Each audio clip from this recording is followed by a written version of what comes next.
दोस्तों, आप पढ़ते ही हो इतनी लगन से, जो भी पढ़ाओ आपको समझ आता है। दोस्तों, आप पढ़ते ही हो इतनी लगन से कि जो भी पढ़ाओ आपको समझ आता है, और आपको कोई चीज समझ आए तो ये दिल बड़ा खुश हो जाता है।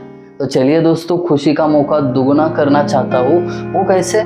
तो मैं आपको आज पढ़ाऊंगा मंथली रेंट कैसे निकालते हैं, वो भी बैठ के आराम से अपने अपने घर, और आपके साथ रहेंगे आपके अपने अविनाश सर। तो देर किस बात की है, फटाफट शुरू कर देते हैं आज का लेक्चर।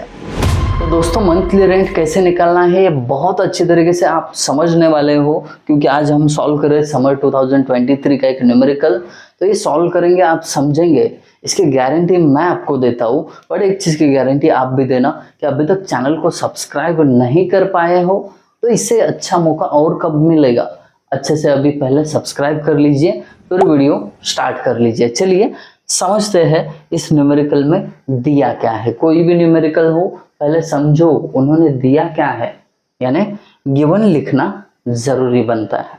तो देखिए यहाँ पे उन्होंने सबसे पहले बिल्डिंग को कॉस्ट कितना आया, मतलब बिल्डिंग कंस्ट्रक्ट कर रहे हो तो बिल्डिंग के कंस्ट्रक्शन का कॉस्ट कितना आया, तो 4 लाख इतना बिल्डिंग का कॉस्ट है। फिर जिस जमीन पे वो बिल्डिंग आपने कंस्ट्रक्ट करवाई है उस जमीन का खर्चा 1 लाख है। आई बात समझ में? फिर उसके बाद आपको जो रिटर्न मिलेगा, ठीक है, जो रिटर्न मिलेगा किस पे, जो आपने जमीन के कॉस्ट पे खर्चा किया है उस पे मिलने वाला रिटर्न 5% है। आई बात समझ में? जमीन पे जो खर्चा किया उस पे 5% रिटर्न मिलने वाला है। Return on cost of construction, मतलब जो भी आपने बिल्डिंग कंस्ट्रक्ट की उसके लिए 4 लाख खर्चा करवाया, उस पर रिटर्न कितना मिलने वाला है, 8%। आई बात समझ में? ठीक है। अब ये तो रिटर्न की हमने बात की, कहां पे, ये 2 चीजों पे, जो पैसा आने वाला है। अब कुछ पैसा जाएगा भी तो ना बॉस, तो पैसा रिपेयर मेंटेनेंस के लिए जाएगा। रिपेयर एंड मेंटेनेंस की कॉस्ट कितनी होगी, तो 0.5% ऑफ कंस्ट्रक्शन कॉस्ट। तो ये 0.5% किसके, तो यहाँ पे जो आपकी कंस्ट्रक्शन कॉस्ट है इस पे 0.5%। ये बात अच्छी तरीके से दिमाग में रखिए।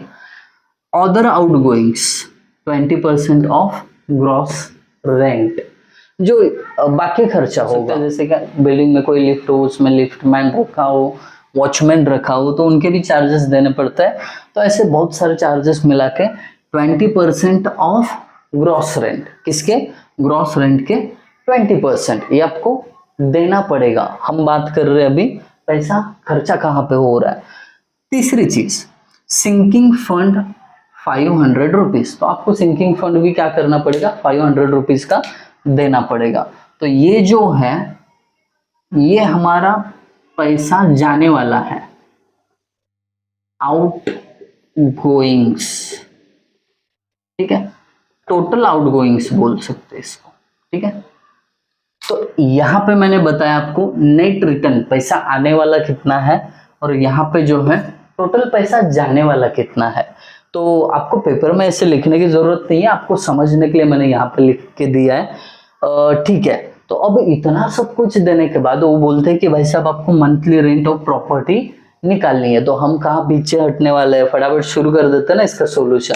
देखिए, ये मंथली रेंट निकालना हो तो केवल इस फॉर्मूले पे ध्यान देना है आपको। ये फॉर्मूला अच्छी तरीके से याद रखना, gross rent is equal to net rent plus outgoings, ठीक है। तो यहाँ पे एक बात तो बिल्कुल साफ है कि आपको ग्रॉस रेंट चाहिए ना, तो नेट रेंट और आउटगोइंग ये दोनों चीजें निकालनी पड़ेगी। शुरुआत करते हैं हम नेट रेंट से। नेट रेंट का मतलब नेट रिटर्न। देखिए, net rent is equal to, कहां कहां से पैसा आ रहा है। पहली चीज, आपको रिटर्न मिल रहा है जो आपने लैंड पे खर्चा किया है, कॉस्ट ऑफ लैंड पे जो खर्चा किया है उससे रिटर्न कितना है, 5%। 5% मतलब 5 डिवाइडेड बाय 100 इनटू, ये 5% किसका है, कॉस्ट ऑफ लैंड, और लैंड कॉस्ट कितनी है 1 लाख, तो यहाँ पे आप 1 लाख के 5% आपको पैसा मिल रहा है। इसमें ऐड करोगे क्या, जो और पैसा मिल रहा है, और कहाँ से मिल रहा है, कंस्ट्रक्शन कॉस्ट जो है उसके 8% और रिटर्न मिल रहा है। अब 8% मतलब क्या, 8 डिवाइडेड बाय 100, किसके 8%, कंस्ट्रक्शन कॉस्ट के, कंस्ट्रक्शन कॉस्ट 4 लाख है, तो यहाँ पे लिखेंगे ना हम 4 लाख लिख दिया, तो इतना ही रिटर्न है ना हमें, तो इसको बस क्या करना है, कैलकुलेट करना है। चलिए कर लेते हैं। देखिए 5 डिवाइडेड बाय 100 मतलब 0.05 होता है, बरोबर, मल्टीप्लाइड बाय 1 लाख, एक के ऊपर कितना जीरो है देख के डालना है दोस्त, 1 2 3 4 5 ब्रैकेट क्लोज, प्लस दूसरे ब्रैकेट में 8 डिवाइडेड बाय 100 मतलब 0.08 इंटू 4 पे 1 2 3 4 5। कैलकुलेशन एरर अवॉइड करने के लिए मैं डायरेक्टली फ्रैक्शन में लिख रहा हूँ, समझ रहे हो, 37,000। तो आने वाली राशि, धन राशि कितनी है 37,000, आई बात समझ में, आने वाली रकम 37,000 है। ओके, अब बात करेंगे हम इसकी आउटगोइंग्स की। नेट रेंट तो मिल गया, अब आउटगोइंग्स की बात करते समय कितना पैसा खर्च हो रहा है, पहला तो रिपेयर एंड मेंटेनेंस के लिए, तो यहाँ पे मैं लिखता हूं outgoings is equal to, पहला खर्चा रिपेयर एंड मेंटेनेंस पे हो रहा है, कितना हो रहा है 0.5%, ठीक है 0.5%, परसेंट को फ्रैक्शन में कन्वर्ट करने के लिए 100 से डिवाइड।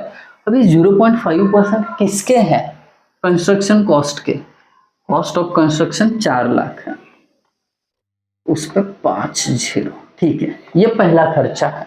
दूसरा खर्चा अदर आउट गोइंग है, ये मैं आखिर में लिखता हूँ, उससे पहले सिंकिंग फंड का जो खर्चा है वो लिखता हूँ, प्लस 500 प्लस, अब ये अदर आउट गोइंग्स लिखता हूँ, 20% है, ठीक है 20% को फ्रैक्शन में करने के लिए 100 से डिवाइड, इसके 20% ग्रॉस रेंट के यानी GR। दोस्त इतनी बेसिक से मैं आप लोगों को पढ़ाऊंगा ना कि आप लोग बोलोगे इससे इजी कुछ नहीं है, ठीक है। और मॉडल आंसर के बड़े बड़े स्टेप्स देख के डरने की कोई जरूरत नहीं है, वहां पे जो चीजें की है वो बस यहाँ पे 5 चीजें वहां की यहाँ पे एक लाइन में बताऊंगा मैं, डोंट वरी। देखो अभी इसको खाली क्या करना है, आपको ऐड कर देना है। देखो आउटगोइंग्स इज इक्वल टू क्या होगा, ये कांस्टेंट है ये कांस्टेंट है, ये दोनों को ऐड करेंगे, इसको एज इट इज लिखेंगे। देखो क्या हो जाता है 0.5 divided by 100 into 4 lakh plus 500 2500, तो ये दोनों का एडिशन 2500 हो गया, प्लस ये 20 डिवाइडेड बाय 100 मतलब 0.2 into gross rent, that's it. इसको एज इट इज रखिए, आउटगोइंग भी मिल गया और नेट रेंट जो है वो भी मिल गया, दोनों को यहाँ पे प्लेस करेंगे फॉर्मूले में। देखिए क्या होगा, gross rent is equal to net rent की जगह 37,000 डन, प्लस आउटगोइंग्स की जगह ये वाला वैल्यू 2500 प्लस 0.2 GR। अब देखिए ये साइड 0.2 GR है, इधर GR मतलब 1 GR है। अब इस 1 GR से ये ए साइड लिया मैंने, तो 1 GR से 0.2 GR क्या हो जाएगा, माइनस हो जाएगा, कुछ ऐसे 1 GR minus 0.2 GR is equal to, ये दोनों के एडिशन हो जाएगी इधर, ठीक है, कितना हो जाएगा 39,000 समथिंग हो जाएगा, बट रिस्क नहीं लेते, कैलकुलेशन करते हैं। 37,000 प्लस 2,500 39,500 कितना आया 39,500, गॉट इट। तो यहाँ पे ये दोनों का एडिशन ये इधर गया। अब 1 GR में से 0.2 GR माइनस करो, GR सेम है तो उनके कोएफिशिएंट का सब्ट्रैक्शन होगा, देखिए कितना बेसिक से समझा रहा हूँ, थोड़ा पेशेंस रख के एंड तक बने रहिए। 1 माइनस 0.2 क्या हुआ, 0.8 gross rent is equal to, right side का तो 39,500 है ही, 39,500, therefore gross rent is equal to 0.8 उधर डिवाइड में जाएगा, ग्रॉस रेंट मिल जाएगा। ठीक है, डिवाइड करता है 0.8 से, 49,375, तो ग्रॉस रेंट कितना मिला, 49,375 रुपीज दोस्त। तो ये मिला हमें ग्रॉस रेंट, ये हर साल का होता है, बट हमें पूछा क्या गया है, मंथली रेंट ना। तो बहुत इजी है, कैसे फाइंड आउट करते हैं, monthly rent is equal to, एक साल में कितना मिल रहा है, 49,375, ये एक साल का है। तो इससे मंथली रेंट कैसे मिलेगा, एक साल के कितने मंथ है उससे डिवाइड करना। कितने मंथ होते हैं दोस्त, 12 मंथ होते हैं, तो यहाँ पे 12 से डिवाइड करेंगे, हो जाएगा काम तमाम। तो 12 से डिवाइड करने के बाद जो भी मंथली रेंट आपको मिल रहा है वो आप जरूर कमेंट सेक्शन में बता देना, ठीक है। तो हर किसी का आंसर क्रॉस चेक हो जाएगा। आई होप आप सभी को ये समझ में आया होगा। अगर समझ में आया है तो दोस्त जरूर कमेंट करना विथ आंसर और अपने दोस्तों के साथ भी शेयर करना। Thank you guys for watching video, thank you so much.